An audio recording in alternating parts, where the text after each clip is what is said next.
केजरीवाल ने राज्यपाल को इस्तीफा सौंपा। आतिशी ने सरकार बनाने का दावा पेश किया। भाजपा बोली मेक ओवर से दाग नहीं छुपेंगे। अरविंद केजरीवाल ने मंगलवार शाम करीब 4:45 पर उपराज्यपाल विनय सक्सेना को सीएम पद से इस्तीफा सौंप दिया। उनके साथ आतिशी और 4 मंत्री मौजूद रहे। दिल्ली सरकार ने 26 और 27 सितंबर को 2 दिन का विधानसभा सत्र बुलाया है। सत्ता परिवर्तन पर भाजपा ने कहा कि मेक ओवर से आपके दाग नहीं छुपेंगे। इससे पहले आतिशी मार्लेना को दिल्ली की मुख्यमंत्री बनने का ऐलान किया गया।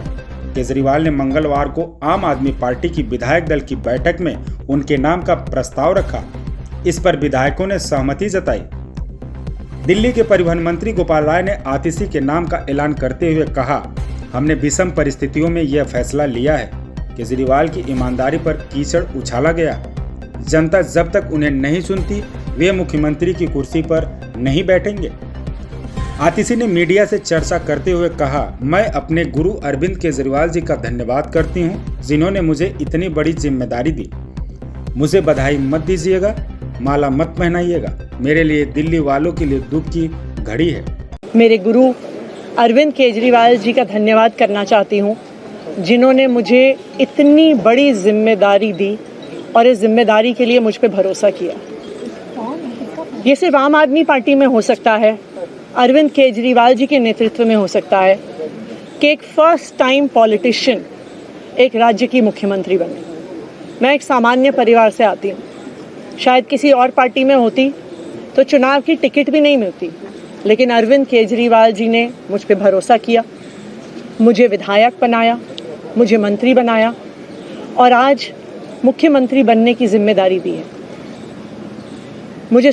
मैं खुश हूँ कि अरविंद केजरीवाल जी ने मुझ पे इतना भरोसा किया है। लेकिन जितना सुख आज मेरे मन में है, आज उससे बहुत ज़्यादा दुख भी मेरे मन में है। दुख इसलिए कि दिल्ली के लोकप्रिय मुख्यमंत्री मेरे बड़े भाई अरविंद केजरीवाल जी आज इस्तीफा दे रहे हैं। मैं आज ये ज़रूर कहना चाहती हूँ आम आदमी पार्टी के सभी विधायकों की तरफ से, दिल्ली की 2 करोड़ जनता की तरफ से, कि दिल्ली का एक ही मुख्यमंत्री है और उस मुख्यमंत्री का नाम अरविंद केजरीवाल है। भारतीय जनता पार्टी ने पिछले 2 साल से अरविंद केजरीवाल जी को परेशान करने की, उनके खिलाफ षड्यंत्र रचने की कोई कसर नहीं छोड़ी। एक ऐसा आदमी जो अपनी IRS कमिश्नर की नौकरी ठुकरा सकता था, एक ऐसा आदमी जो एक नई पॉलिटिकल पार्टी से पहली बार चुनाव लड़के मुख्यमंत्री पद से इस्तीफा दे सकता था, ऐसे आदमी पर, ऐसे ईमानदार आदमी पर भारतीय जनता पार्टी ने भ्रष्टाचार के आरोप लगाए, झूठे केस किए, फर्जी केस किए, अपनी एजेंसीज ED को, CBI को उनके पीछे छोड़ दिया, उनको झूठे मुकदमे में 6 महीने तक जेल में रखा। आखिरकार सुप्रीम कोर्ट ने उन्हें जमानत दी और सुप्रीम कोर्ट ने सिर्फ उनको जमानत नहीं दी, सुप्रीम कोर्ट ने केंद्र सरकार के मुंह पे तमाचा मारा, उनकी एजेंसीज के मुंह पे तमाचा मारा। उन्हें कहा कि इनकी एजेंसीज, केंद्र सरकार की एजेंसीज एक पिंजरे में कैद तोते की तरह हैं और अरविंद केजरीवाल जी की गिरफ्तारी गलत थी। अगर अरविंद केजरीवाल जी की जगह कोई और मुख्यमंत्री होता, कोई और नेता होता, तो वो 2 मिनट नहीं सोचता मुख्यमंत्री की कुर्सी पे बैठने के बारे में। लेकिन अरविंद केजरीवाल जी ने वो किया जो आज तक इस देश का इतिहास तो छोड़िए, शायद दुनिया के इतिहास में किसी नेता ने ना किया हो।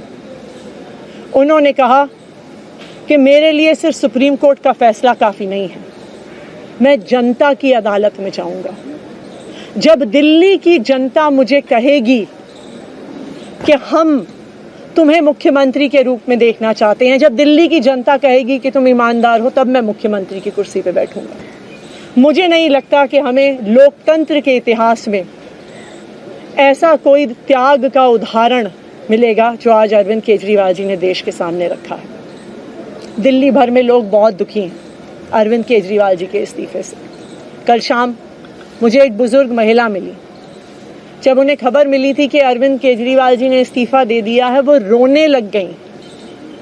उन्होंने कहा कि वो मेरे बेटे की तरह हैं, उसको इतना परेशान किया है, उसको इतना परेशान किया, उस पर झूठे केस लगाए।